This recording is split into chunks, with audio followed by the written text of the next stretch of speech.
ఈ కులరహిత సమానత్వ సాంస్కృతిక ఉత్సవాలు చాలా ఘనంగా ఇప్పటికే 11 జిల్లాల్లో జరిగినాయని నిర్వాహకులు చెప్తా ఉన్నారు. ఇది ముగింపు సభ. ఈ ఉద్దేశం చాలా గొప్ప ఉద్దేశం.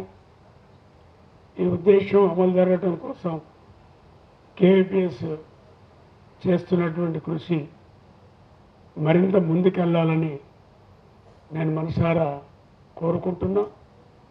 ఇప్పటిదాకా వక్తలు మాట్లాడిన దాన్ని బట్టి మనకు అర్థమవుతున్నది కూడా అదే. ఇదంతా ఆషామాషి వ్యవహారం కాదు. చాలా రకాల ఇబ్బందులు ఎదుర్కొంటున్నటువంటి వాళ్ళమే. అందుకని ఆర్థికంగా, రాజకీయంగా, సామాజికంగా, సాంస్కృతికంగా అన్ని రంగాల్లో ఇవి వేళ్ళూనుకొని ఉన్నటువంటి పరిస్థితి. అందుకని రాఘవులు గారు చెప్పినట్టుగా ఈ కుల ఉన్మాదం, మత ఉన్మాదం, సమానత్వ వ్యతిరేక ఉన్మాదం ఇలాంటివన్నీ పోవాలంటే ప్రజల్ని చైతన్యవంతం చేయాల్సినటువంటి అవసరం ఉంది. ఆ విధంగా చైతన్యవంతం ఇంతవరకే కాదు, గ్రామాల్లో, మండలాల్లో, జిల్లా స్థాయిల్లో ఇట్లాంటి ఉత్సవాలు నిర్వహించాలి. ప్రజల్ని చైతన్యవంతం చేయాల్సినటువంటి అవసరం ఉంది.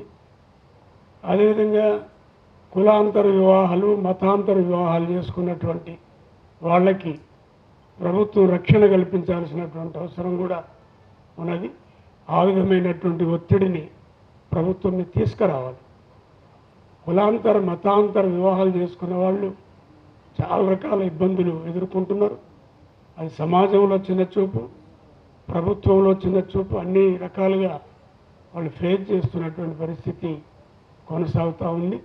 అందుకని ఈ ఉద్యమం ప్రభుత్వం మీద ఒత్తిడి తెచ్చి వాళ్ళకు రక్షణ చట్టాలు, భరోసా ఇవన్నీ ప్రభుత్వం అందించే విధంగా మనం ప్రయత్నం చేయాల్సినటువంటి అవసరం ఉంది. ఈ కులానికి సంబంధించినటువంటి విషయంలో మిగతా ఛానల్స్ కానీ, పత్రికలు కానీ, ఇతర మీడియా కానీ తగిన ప్రాధాన్యత ఇవ్వడం లేదు. నేను నిన్న ఒక యూట్యూబ్లో చూసిన అమరచింతలో అక్కడ ఉన్నటువంటి యువకుడు, యువతి ఇద్దరు వాళ్ళ కుటుంబ సభ్యులే కుదిర్చినటువంటి వివాహం అట. వాళ్ళు ఒక ఇంటర్వ్యూ చేస్తే వాళ్ళు చెప్తున్నారు, కులరహిత సమాజం కోసం మేము ప్రయత్నం చేస్తున్నాం. మాకు పుట్టిన బిడ్డకి సర్టిఫికెట్ ఇవ్వమంటే ఇప్పుడు 4.5 ఏళ్ళట. ఏ కులం అని ఇవ్వాలి అని అంటే, అరే నాకు కులం లేదు, మతం లేదరా నాయన, సమానత్వంలో ఉన్నాం, కులరహిత సమాజంలో ఉండాలనుకుంటున్నాం, మానవతా విలువలు కలిగి ఉన్నాం, కులం లేదని ఒక సర్టిఫికెట్ ఇవ్వమనంటే 4.5 సంవత్సరాల నుంచి ఇవ్వట్లేదంటే వాళ్ళు పోయి కోర్టు పోయి దావాలు వేసి తిరుగుతున్నారని ఒక యూట్యూబ్ ఛానల్లో వచ్చింది. మరి అలాంటి ఛానల్స్ పెద్ద పెద్ద ఛానల్లో రావట్లేదు. వాళ్ళు చెప్తున్నది ఏంది, ట్రాన్స్జెండర్లకి ఒక కాలం ఉంది, కులం లేదు, మతం లేదు అనే వాళ్ళకి ఎందుకు ఒక కాలం పెట్టకూడదు కేంద్ర ప్రభుత్వం అని వాళ్ళు డిమాండ్ చేస్తున్నటువంటి పరిస్థితి కూడా ఉన్నది.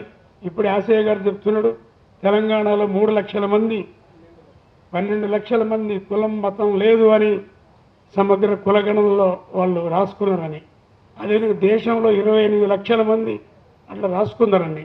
అట్లాంటప్పుడు ప్రభుత్వాలు కూడా తగిన బాధ్యత తీసుకోవాలి.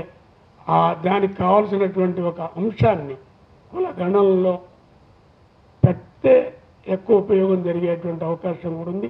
ఏదైనా ప్రభుత్వం మీద తగిన ఒత్తిడి తీసుకొచ్చి ఈ సమాజంలో తగిన విధంగా గౌరవం, న్యాయం దక్కే విధంగా ప్రయత్నం చేయాల్సిన అవసరం ఉందని, ఆ విధంగా ఈ సంఘం కృషి చేయాలని ఈ సందర్భంగా నేను కోరుతున్నా.